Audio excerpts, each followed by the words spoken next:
Hello, Master Manifester. Today we're going to be talking about observer state, metacognition, which is thinking about thinking, and awareness. So let's get started. Awareness is the foundation of every experience we ever have in reality. Every experience starts with being able to be aware of it. Now, your brain is very selective about what it allows you to be aware of. It's very picky, and it should be, because it has to conserve energy. So the only things it's going to notice in your vicinity, the only opportunities, the only experiences, are whatever within your narrative, your beliefs, your identity. And keep in mind that your identity is your behavior predictive system. It predicts your behavior, it predicts what you're going to do, how you're going to act, what your habits are. That's identity. And your brain is very possessive of that. So it's only going to let in your attention what matches up with your story, with your identity, what makes sense. It tries to keep things cohesive. Now, keep in mind also, your brain is filling in that awareness, filling in the details with whatever makes sense. There's lots of things that it could just fill in the details with. Like, let's say that, this is actually one that really happened to me when I was working in hotels. I was managing hotels in Texas. And this guy came up to the front desk, and I was working a night shift, and I'm sure he was really tired. He'd probably come in late, and he was talking to me about the things he needed for his room. And I'm making a list, and I'm like, okay, no problem. We can take care of this. We can take care of this. We can't do this. You got to do this here, whatever. So I'm going through the list with him for like 20 minutes, right? He and I are talking back and forth. He gets his keys to his room. He goes up to his room, and he comes back down about, I don't know, maybe an hour or so later. It was a little bit later. And he's like, "Where is the woman I was talking to?" I was like, "Yeah, that's me." He's like, No. It was another woman. She had darker hair or something. I can't remember. He said that I looked differently, but there was nobody else but me."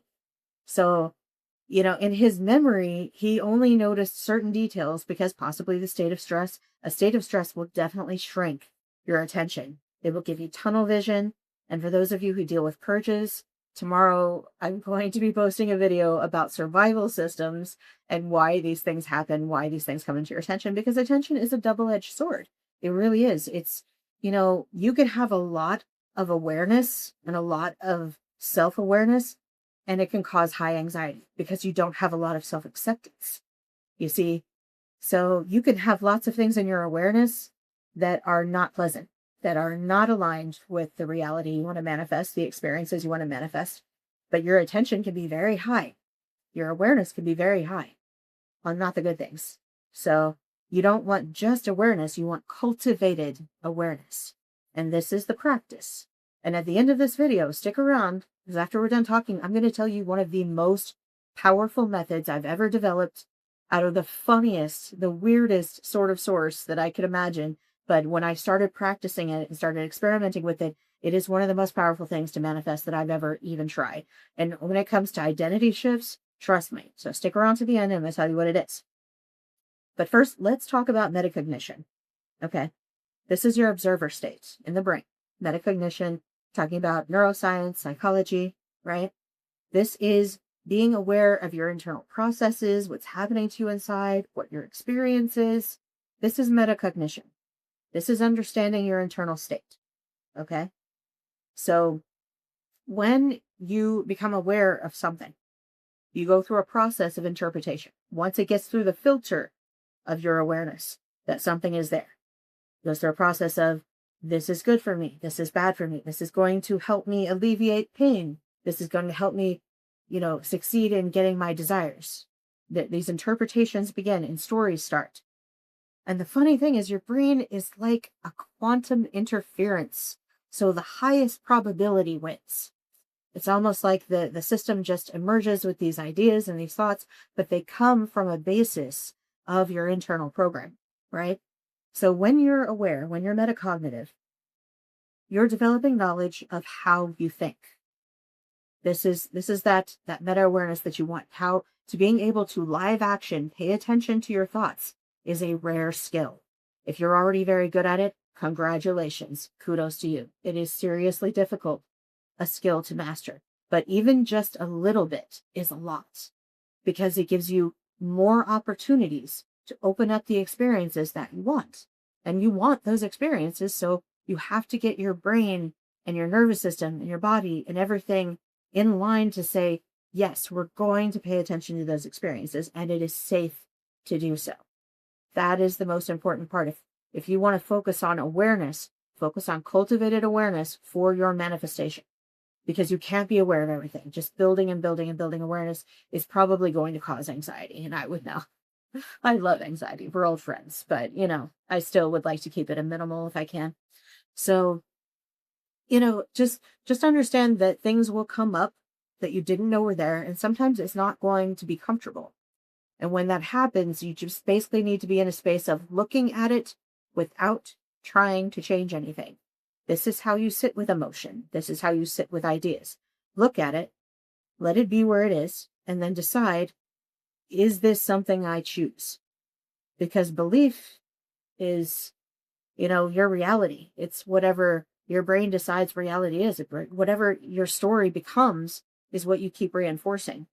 So when you reprogram reality, when you start trying to reprogram your reality, you're basically changing not only your beliefs, but your identity. You're changing how you will adapt to certain situations. Your if this happens, then I do this. Those scenarios start to change. So what you need behind that is repetition and safety. You need repetition and safety. It is safe to have lots of money. It is safe to have love. And you need to do that over and over and over again. It is safe to have whatever I want. World peace. You know what? If you manifest world peace, fantastic. I will never say anything is impossible. The only thing that I say is impossible, you can't really change the foundation of emergent property. It's always going to be there. The matrix will always be there. But you can create systems within and even slightly sort of adjacent to it. I mean, there are lots of opportunities here. And even within these systems themselves, if you can train your attention to those opportunities. Now, when you listen to a lot of TV and radio and, you listen to a lot of the mainstream sort of concepts, and I do actually quite often, but I have certain times that I do it because I'm doing it for specific purposes, that I'm making sure that I understand where things are outside of my scope. I don't like to be too much in a bubble world, and I've been like that since I was very young. I don't like bubble worlds. I want to at least know what's going on, even if I choose not to participate. And I'm not saying there's anything wrong with participating. That's up to you. But the apotheosis of your character is determinant on what you repeat all the time. And that is the ultimate, greatest possible state of the character that you're within. And that observer, that metacognition, is helping you shape the character in the direction that you want it to go. So sometimes your awareness in your brain, and this is a very natural state, it's electrical signals in your neurons. Sometimes it's moving through your character and it's very absorbed in the automation of your system. And most of us are almost fully automated. The only time you're really not fully automated is if you're actively being the observer and actively interacting with the program, because the rest of the time you can only act on what is available to see, and your system's also creating impulses. And it's hard to accept that at first, but when you let it be there, sometimes it's very reassuring, because you can change the program. You can. Free will is a thing. It really is. Now, you have to use it right. It's a little bit complicated. It's not as easy as I made a decision because your presets in your unconscious made the decision. And many, many studies show this. Many brain studies show this. Those decisions were already made, but they were made from the quantum of your system. And you can adjust and program that through repetition, through habits, through checking your thoughts, checking reality. I love reality checks. This is a big thing in psychology. Just checking, where am I right now? Mindfulness. What's happening in this moment, right? So once you have those new programs in place, you got to keep checking, because your system's going to try to go back to the way it was. It's scared. It's okay. That's good, because it needs to be. You have to preserve energy, and you have to have a consistent story for reality to make sense. You don't want to be going off the deep end of Crazyville, You don't want everything to be streaming in on you so hard that you can't focus on any one thing, and you're completely exhausted. So you need to cultivate, not control, cultivate your story in the direction of the types of experiences you want to have. So I hope that helps you make sense. Now, I did promise you a method. Oh my gosh, I've been doing this method for weeks now, and it's amazing. It really is. The way that it has reshaped some of my thinking has been next level, and I have seen next level. So I really hope it does the same for you. So I call it the slow-mo method because I got the idea from watching the remake of Judge Dredd when they had that slow-mo thing. So if you watch that movie, you'll know what I'm talking about. But no chemicals involved with this one. Okay, you don't need anything to get this. But the idea is that you want to slow your attention down. That everything you say and every movement you do for as often as you can, and I would continue this as an ongoing practice. This has actually slowed my reactions and attention down because we live in a world where it's constant go, go, go, go, go. So you can't pay attention to anything but what they tell you to, right? Yeah, they want to direct that attention. That's why it's go, go, go. But we want you as a master manifester to direct that attention for yourself. So this is how we do it. We slow down. And we get into a state where slowing down feels good. It feels good to slow down. It's not slowing down and like, oh, I feel guilty because I'm not doing something. And I'm not fulfilling my duty as whatever identity I was before. No, we slow down so we can witness and accept and really, really get into that state of gratitude, of seeing as much good as possible. Now, another thing with the slow-mo method is looking for manifestations of clues to slow down. Some of the ones that I've seen are red lights, unexpected red lights. Like the light was just green, and I'm like, oh, that's a slow-mo trigger. I need to slow down. Okay, what am I seeing? What's going on around me? What's happening? How do I feel right now? Am I in that state of what I want my manifestation to be? Right? Am I feeling secure? Am I feeling happy? Am I feeling satisfied? Right?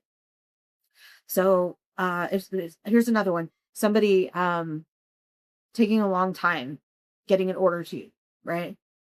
What can you be doing in that time that's connecting with yourself, that's connecting with your new identity, that doesn't need everything in a hurry because everything's already there?